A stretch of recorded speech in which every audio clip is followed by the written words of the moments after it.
Assalamualaikum warahmatullahi wabarakatuh. Bismillah walhamdulillah wassalatu wassalamu ala rasulillah wa ala alihi wa sahbihi wa man tabi'ahu walah wasallim tasliman katsira. Allahumma salli ala Muhammad wa ala ali Muhammad kama sallaita ala Ibrahim wa ala ali Ibrahim innaka Hamidum Majid. Wasallim tasliman katsira adada khalqihi ta'ala wa ridha nafsihi wa zinata arsyihi wa midada kalimatihi kama yuhibbu rabbuna wa yarda. Alhamdulillah, kita bersyukur kepada Allah Subhanahu wa taala di pagi Jumat yang penuh berkat 12 November 2021 bersamaan dengan 7 Rabiul Akhir 1443 kita bersama Fudail bin Iyad. Sudah sebulan lebih ya kita bersama beliau. Mudah-mudahan hubungan kita tersambung dengan ulama kenamaan ini, termasuk ulama yang pernah Imam Syafi'i belajar dengan dia ya di Mekah. Fudail bin Iyad julukan namanya Abidul Haramain, ahli ibadat di Mekah dan Madinah. Masih kita bersama perkataan bernas, kata-kata hikmah beliau. Apa katanya? Jika kamu berada dalam majelis lalu kamu berbicara tak peduli siapa yang mencela dan memujimu, maka bicaralah. Artinya jangan segan menyampaikan kebenaran. Jangan takut menyampaikan kebenaran. Maka kemarin kita sudah angkat suatu kisah di zaman awal Islam juga, kisah Abu Hazim bersama Khalifah Sulaiman bin Abdul Malik. Sudah diterangkan kemarin bahwa Khalifah Sulaiman bin Abdul Malik, khalifah yang ketujuh dinasti Bani Umayyah, yang meninggal dunia 99 Hijrah ataupun 717 Masehi. Satu hari khalifah ini singgah di Madinah dalam perjalanan dari Damsyik ke Mekah nak pergi umrah. Singgah di Madinah. Sampai di Madinah dia minta berjumpa dengan ulama yang tersohor di Madinah. Lalu terpilihlah Abu Hazim. Abu Hazim saat sudah berada di hadapan khalifah bersama pembesar kerajaan, pembesar negara, Abu Hazim diminta berbicara, menjawab pertanyaan khalifah. Pertanyaannya kemarin apa? Kenapalah kita ini takut nak mati? Sepatutnya tak takut nak mati ya, karena berjumpa dengan kekasih. Subhanallah. Tersebut dalam kisah Nabi Ibrahim, tak silap ya. Nabi Ibrahim waktu nak meninggal, semasa malaikat maut datang, dia sudah tahu ruhnya mau dicabut. Lalu Nabi Ibrahim mengatakan, ruh saya mau dicabut? Iya, sudah tiba masanya. Kira-kira begitulah. Lalu Nabi Ibrahim mengatakan, sampai hatilah kekasih itu mencabut ruh kekasihnya. Artinya sampai hatilah Allah menyuruh kamu datang mencabut ruh saya. Sampai hatilah kekasih mencabut ruh kekasihnya. Lalu malaikat maut tidak berani mencabut ruh. Karena Ibrahim ini Khalilur Rahman, Khalilullah, kekasih Allah. Malaikat maut mengadu kepada Allah, ya Allah, kekasihmu itu belum rela dicabut ruhnya. Dia cakap, dia bilang, sampai hatilah kekasih mencabut ruh kekasihnya. Yang tegas sangatlah itu katanya, sampai hati sangatlah. Lalu Allah mengatakan kepada malaikat maut, ya sampaikanlah kepadanya, adakah kekasih ingin berlambat-lambat menemui kekasihnya? Lalu setelah malaikat maut jumpa Nabi Ibrahim lagi, katanya Allah berpesan, adakah kekasih masih berlengah-lengah lagi untuk berjumpa dengan kekasihnya? Tidakkah dia mau cepat, mau segera jumpa dengan kekasihnya? Wah, kalau begitu sekarang saja. Sekarang saja. Subhanallah. Jadi sepatutnya kalau kita selalu mengingati Allah hari-hari ya, tidak mungkin kita risau menghadapi keadaan. Rasa takut itu memang ada. Memang ada. Tapi jelasnya dalam Quran banyak janji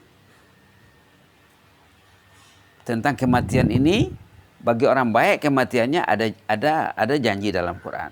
Kecuali bagi orang yang jahat kematiannya, kita dah sebut kemarin, orang yang tidak siap nak mati. Lalu kematian itu datang, orang tu minta ditangguh. Kemarin sudah bincang ayat dalam surah Al-Mu'minun, orang yang tidak siap nak mati, bila kematian itu datang, orang tu minta ditangguh. Halaman 348 ayat 99 dan 100 surah Al-Mu'minun. Apa ayatnya? A'udzubillahi minasyaitonirrajim. Hatta iza jaa ahadahumul mautu qala rabbirji'un la'alli a'malu salihan fima taraktu kalla innaha kalimatun huwa qailuha wa min waraihim barzakhun ila yaumi yub'atsun. Shadaqallahul azim. Nas'aluka al-afwa wal afiyah. Ini kisah orang yang tak siap nak mati, hidupnya lalai, hidupnya cuai, lalu datang kematian, tahu dia ruhnya mau dicabut. Hatta iza jaa ahadahumul maut. Bila orang itu sudah nampak maut datang, tahu dia ruhnya mau dicabut, qala rabbirji'un. Ya Allah, jangan dulu ya Allah. Saya belum siap lagi. Sambunglah dulu nyawaku beberapa hari atau beberapa minggu atau beberapa bulan lagi ya Allah. Saya akan beramal saleh. Saya mau ruhku dicabut waktu aku beramal saleh. Alangkah indahnya kalau aku dicabut waktu aku baca Quran. Subhanallah, waktu aku salat, waktu aku berada di masjid. Macam cerita sahabat kita yang baru lagi ya, setahun lebih meninggal di masjid lepas sembahyang subuh, badannya sehat. Orang ini minta ruhnya ditangguh, jangan dicabut dulu. Tapi sini sudah dijawab, kalla, enggak bisa lagi, enggak boleh lagi, enggak dapat lagi. Kalla, no way. Innaha kalimatun huwa qailuha. Cakap bolehlah, ngomong bisa sih, tapi enggak akan dilayan. Wa min waraihim barzakhun ila yaumi yub'atsun. Dia sudah berada di pintu alam barzah, enggak boleh mundur ke belakang. Maju ke depan saja, mundur ke belakang enggak bisa lagi. Itu cerita orang yang gagal. Ini gagal hidup nih. Cerita orang yang excellent, kita kan tahu juga ya. Excellent masa dia nak mati, siap nak mati, gembira masa nak mati. Subhanallah. Disebut dalam halaman 480 surah Fussilat. Subhanallah, hebatnya. Ini pentadbiran Allah, manajemen Allah ya. Allah mentadbir orang tu, memanage orang tu taat dan istiqamah. Lalu saat dia nak meninggal, datang malaikat membujuknya, memberi motivasi, memberi semangat. Ayat 30, 31, 32 surah Fussilat. Apa katanya di sini? A'udzubillahi minasyaitonirrajim. Innal ladzina qalu rabbuna Allah tsumma istaqamu tatanazzalu 'alaihimul malaikatu alla takhafu wa la tahzanu wa abshiru bil jannati allati kuntum tu'adun. Nahnu awliya'ukum fil hayatid dunya wa fil akhirah wa lakum fiha ma tashtahi anfusukum wa lakum fiha ma tad'un nuzulan min ghafurir rahim. Shadaqallahul azim. Imam Hasan Basri katanya, bila imam membaca ayat ini, beliau akan berdoa, Allahumma amanna bi farzuqna al-istiqamah.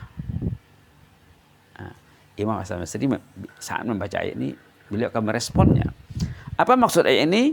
Orang yang beriman, alhamdulillah kita semua beriman, yang mengatakan Rabbunallah, Rabb kita Allah. Allah itu Rabbnya. Apa itu Rabb? Adakah Rabb itu mana Tuhan? Tuhan itu satu daripada makna Rabb. Rabb itu yang mentarbiahnya, yang mendidiknya, yang menjaganya, yang mengurusnya. Itu Rabb. Allah itu Rabb. Sumastaqamu, kemudian mereka istiqamah.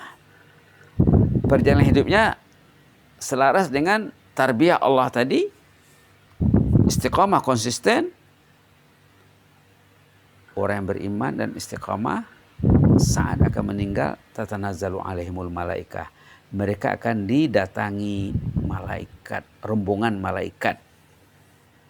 Kerjanya apa? Memberi motivasi dan suntikan semangat. Allah takhafu, Bapak Ibu jangan takut, Tuan dengan Puan jangan takut, wala tahzanu jangan sedih, jangan takut menghadapi saat kematian dan babak sesudah kematian. Jangan sedih meninggalkan dunia, meninggalkan harta benda, rumah kediaman, ahli keluarga dan sahabat andai, dan kepentingan lain. Jangan sedih meninggalkan itu. Wa absyiru bil jannah, Bapak Ibu, Tuan dan Puan sudah jelas akan dapat jannah. Jadi masa sekarang patutnya bergembira. Wa absyir, bergembiralah, jannah sudah di tangan Anda. Allati kuntum tu'adun, yang dijanjikan selama ini. Nahnu awliyakum fil hayatid dunya. Kami ini, malaikat yang datang itu yang memberi semangat motivasi kepada orang yang akan meninggal. Ini bukan malaikat maut ya. Malaikat maut belum datang lagi. Ini menjelang ketibaan malaikat maut. Mereka mengatakan nahnu awliyaukum. Kami ini sebenarnya pembantu, penolong kekasih Anda fil hayatid dunia, sejak di dunia sekarang ini, wa fil akhirah, sampai ke akhirat nanti kami akan bersama Anda. Jadi orang yang akan didatangi malaikat waktu nak meninggal, masa hidupnya dia bersama malaikat, itu maksudnya ini. Kebersamaan malaikat dalam kehidupannya memang hidup. Dia memilih berteman dengan malaikat, dia milih menjauhi musuh, bukan berteman dengan musuh. Kalau orang itu berteman dengan musuh, malaikatnya akan menjauh. Alhamdulillah. Nahnu awliyaukum, kami ini penolong, pembantu dan pendamping kamu sejak di dunia hingga ke akhirat. Katanya dalam tafsir dikatakan dalam kubur dijaganya, di padang mahsyar diurusnya sampai ke surga. Dah sampai di surga nanti apa ceritanya? Walakum fiha ma tashtahi anfusukum. Dalam surga semua yang kamu ingin ada di sana. Walakum fiha ma tad'un, semua yang kamu pinta ada. Apa saja permintaannya dilayan automatically. Nuzulan min ghafurur rahim, sebagai limpah kurnia layanan Allah yang Maha Ghafur, Maha Rahim. Allah Ghafur, mengampun dosa yang besar-besar. Allah juga Ghaffar dalam ayat lain, mengampun dosa yang banyak. Karena keampunan itulah layaknya orang itu mendapat jannah. Rahim, sangat bersifat rahim terhadap orang-orang beriman. Jadi apa kaitan ayat ini dengan tajuk permasalahan? Tajuknya lanjutan kepada kisah kemarin, perjumpaan antara Khalifah Sulaiman bin Abdul Malik dengan Khalifah dengan Abu Hazim Al-A'raj. Artinya apa? Kemarin kan cerita mati. Kenapa katanya takut nak mati itu? Tanya Khalifah kepada ulama. Kata ulama, karena kamu sibuk dengan dunia, akhirat kamu tidak diurus. Tentulah katanya orang itu wajar sajalah takut menempuh tempat yang dia belum diurus, belum dia siapkan, meninggalkan benda yang siapkan. Di dunia ada rumahnya, ada kamar tidurnya, ada kamar tamunya, ada kamar bacanya, ada. Semua ada kelengkapan di dalam rumahnya. Bagi yang lengkap lah ya. Ada kendaraannya, ada mobilnya, ada motornya, ada pembantu, ada, subhanallah. Ada sumber rezeki, ada pencahariannya, diurusnya dengan baik di dunia ini. Terurus dengan baik. Akhirat tidak diurus. Tentulah kata Abu Hazim, orang itu risau menempuh tempat yang belum dia persiapkan, pergi ke tempat yang belum dia siapkan, meninggalkan tempat yang sudah siap. Tentulah risau. Jadi persiapan kita untuk menempuh alam barzah ini dalam surah Fussilat ini al-iman wal istiqamah. Kalau kita boleh mensifati sifat mukmin iman dan istiqamah, konsisten dalam ketaatan kepada Allah, kita akan diurus Allah nanti. Bila nak meninggal tidak takut lagi, walaupun ada kerisauan, tapi Allah menjamin dalam firman-Nya bahwa untuk orang itu jannah, dan mereka akan didatangi malaikat sebelum meninggal. Mudah-mudahan kita tergolong di dalamnya ya. Sangat cantik sekali, diamalkan. Doa yang dikatakan tadi, doa Imam Hasan Basri rahimahullah, semasa membaca ayat 30 surah Fussilat ini, katanya, Allahumma aman nabik farzuqnal istiqamah. Ya Allah, yang jelas kami sudah beriman kepadamu. Tolonglah kami agar kami istiqamah dalam iman ini, supaya layak mendapat kemuliaan yang termaktub dalam surah Fussilat ini 30, 31, 32, dan sering-seringlah membaca ayat ini, mudah-mudahan melekat di hati, menjadi panduan hidup. Amin rabbal alamin. Allahumma zidna wa la tanqusna wa akrimna wa la tuhinna wa a'tina wa la tahrimna wa athirna wa la tu'sir alaina wa adina wa arda'ana ya karim. Na'udzu biridhaka min sakhatik wa bi mu'afatika min uqubatik wa na'udzu bika mink la nuhsi sanan 'alaika anta kama asnaita 'ala nafsik. Uktub lana kullal khair biyadikal khair innaka 'ala kulli syai'in qadir. Wa hayyi lana kullal khair wa hafazna min kulli su' wa min kulli makruh. Fallahu khairun hafiza wa arhamur rahimin. Subhana rabbika rabbil izzati amma yasifuna wa salamun 'alal mursalin. Walhamdulillahirabbil alamin. Jazakumullahu khairan, barakallahu fikum. Inni uhibbukum fillah wa astaudi'ukumullah alladzi la tadhi'u indahu wada'i'uh. Wassalamualaikum warahmatullahi wabarakatuh.